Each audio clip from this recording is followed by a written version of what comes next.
Sudah bergabung di Mata Najwa Ben Ibrata Matanur, pendiri Tan Malaka Institute. Selamat malam Pak Ben, terima kasih sudah hadir di Mata Najwa. Selamat malam Najwa, selamat malam pemirsa. Tan Malaka sebagai guru mungkin ada banyak yang tidak mengetahui sisi itunya. Gambarkan ke kami, sosok guru yang seperti apakah Tan Malaka ini?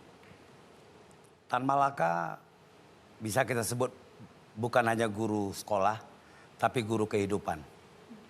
Kenapa kita katakan guru kehidupan? Belum ada manusia pejuang kemerdekaan Indonesia yang begitu ikhlas berjuang untuk mencapai Indonesia merdeka tanpa mengejar imbalan materi atau posisi. Berapa kali posisi-posisi jabatan penting, termasuk waktu setelah proklamasi ditawarkan ke beliau, beliau mengatakan bukan itu tujuan saya. Tujuan saya adalah bagaimana bangsa Indonesia ini cerdas, dan kita merdeka 100%. Selalu dikatakan 100% merdeka, merdeka 100%. Itu kutipan terpenting dari perjuangan politik Tan Malaka. Merdeka harus 100%. Saya ingin kembali ke sisi Tan Malaka sebagai guru. Bagaimana ia mendirikan sekolah rakyat, bagaimana interaksinya dengan anak-anak kuli, anak-anak buruh, kaum miskin yang sangat ia cintai. Bagaimana kemudian itu mempengaruhi pemikirannya yang tercermin dari pilihan-pilihan yang dia ambil. Bagi Tan Malaka, pendidikan itu adalah yang nomor satu. Tidak mungkin bangsa ini, kata beliau, sejajar dengan bangsa-bangsa lain kalau otak dan pendidikannya tidak ada. Kemerdekaan rakyat hanya bisa diperoleh dengan pendidikan kerakyatan. Itu pesan Tan Malaka. Hari ini pun itu masih sangat relevan. Bagaimana kita akan duduk sejajar dengan bangsa-bangsa maju kalau pendidikan kita masih terbelakang. Jadi memastikan akses pendidikan didapatkan oleh anak-anak buruh, anak-anak kuli, anak-anak miskin, itu yang dilakukan. Justru konsentrasi beliau adalah, kenapa beliau mengatakan murba? Mungkin orang mengatakan murba itu kan sebangsa proletar atau musyawarah rakyat banyak. Murba itu adalah kaum tertindas. Ya, dia diperas tenaganya, pikirannya, kemudian dia jadikan kuli kontrak di tanah airnya sendiri. Berjuta-juta rakyat tertindas waktu itu. Tidak dapat pendidikan. Itulah yang menjadi konsentrasi Tan Malaka untuk mengejar pendidikan ini. Tapi ini ancaman bagi kelangsungan kolonialisme dan beliau ditangkap dan dibuang. Ditangkap dan kemudian dibuang. Ada satu hal yang sampai sekarang menjadi isu sensitif, seringkali kemudian disalahpahami, Tan Malaka dan komunis. Baik, Tan Malaka itu komunis, betul itu? Tan Malaka disebut komunisme ya, misal. Itu bagi saya pribadi, kan catatan yang kami buat di Tan Malaka Institute itu hanya alat, bukan tujuan. Tujuan Tan Malaka adalah Republik Indonesia merdeka 100%. Alat perjuangannya bisa komunisme, bisa sosialisme. Karena kemudian sekarang banyak orang yang membuat simplifikasi, banyak yang menggampangkan. Komunis berarti PKI, dikait-kaitkan dengan pemberontakan yang terjadi, dan kemudian masuklah Tan Malaka dalam deretan kelompok yang dianggap pengkhianat bangsa. Simplifikasi seperti itu. Saya ingin minta tanggapan Pak Zulfikar. Ya, kalau kita bicara komunisme, Soekarno juga belajar Marx, Lenin. Hatta juga belajar Marx dan Lenin. Jadi kita susah mengatakan apakah Soekarno komunis? Tidak. Apakah Hatta komunis? Juga tidak. Tan Malaka juga mempelajari Marx, Lenin, bahkan Nietzsche dia pelajari. Jadi tokoh-tokoh internasional lainnya dia baca buku-buku itu. Tapi Tan Malaka pernah menjadi fungsionaris petinggi partai komunis. Betul. Jadi waktu Semaun meninggalkan Indonesia tahun 22, maka tidak ada lagi pandangan dari Semaun siapa pengganti beliau. Yang ada adalah Tan Malaka, satu-satunya Tan Malaka yang bisa menggantikan pada waktu itu. Pak Ben, karena ini ada foto Tan Malaka bersama perwakilan petinggi-petinggi komunis dari seluruh dunia. Ya, baik Mbak Najwa, ini kan setelah dari Delhi 1919 beliau turun ke Jawa bikin sekolah, kemudian PKI baru mulai sebagai partai politik, dan kemudian waktu itu beliau dipaksa.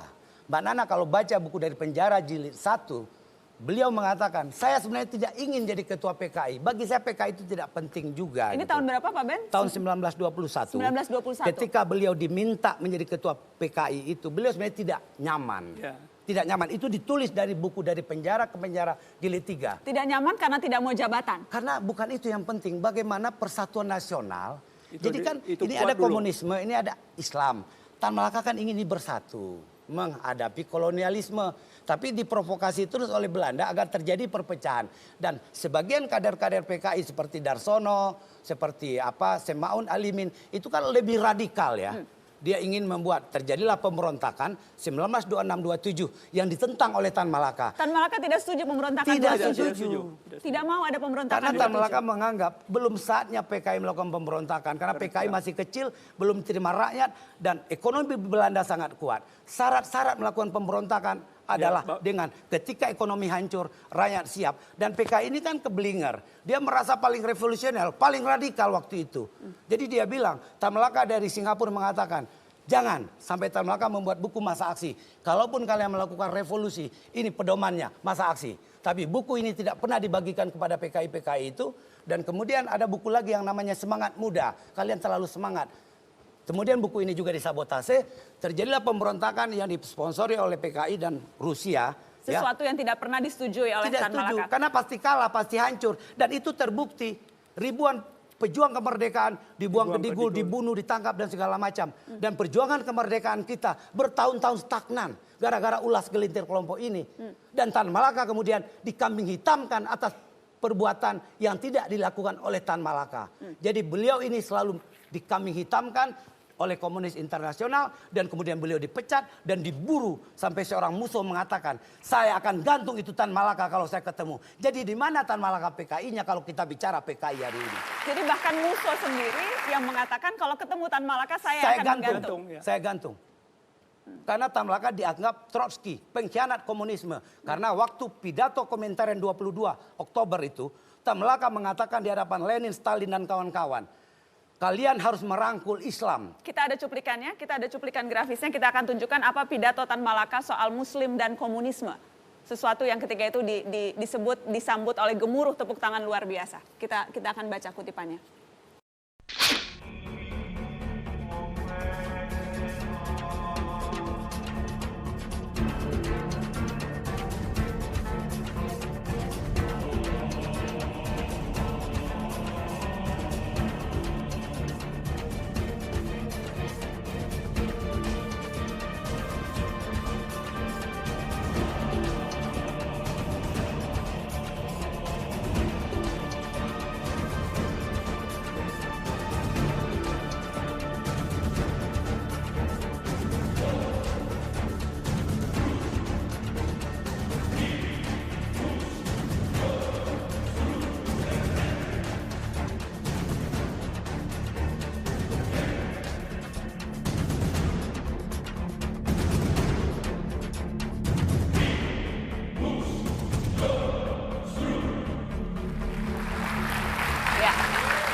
Itu cuplikan pidato Tan Malaka di Kongres Komunis Internasional keempat di Moskow. Di Moskow. Tan Malaka menyampaikan gagasan revolusioner tentang bagaimana seharusnya ada kerjasama antara komunis dan Islam.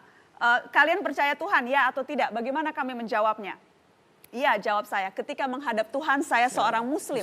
Ya. Tapi manakala berhadapan dengan manusia saya bukan Muslim. Ya. Karena Tuhan sendiri bilang ada banyak setan di antara manusia. Betul. Ada banyak setan di antara manusia. Saya ingin tahu, tadi saya bertanya ke Pak Zulfikar, apa yang paling berkesan untuk keluarga? Apa pesan yang paling penting dari Tan Malaka? Untuk Anda pribadi, Pak Ben? Pesan dari Tan Malaka yang sangat berkesan bagi saya adalah beliau tidak pernah memikirkan dirinya, dia berjuang itu ikhlas, tidak memikirkan posisi apalagi jabatan. Dan sampai akhir hayatnya, demi Indonesia merdeka, beliau tidak menikah. Dan pernah ditanya oleh adiknya, apakah Tuhan tidak ingin punya istri? 70 juta anak Indonesia itulah anak-anak saya, kata Tan Malaka, Mbak Najwa.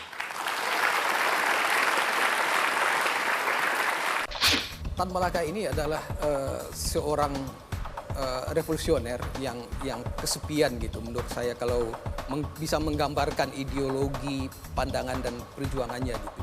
Dan dia adalah pahlawan yang nasional yang dilupakan, dicoret sepanjang Orde Baru gitu.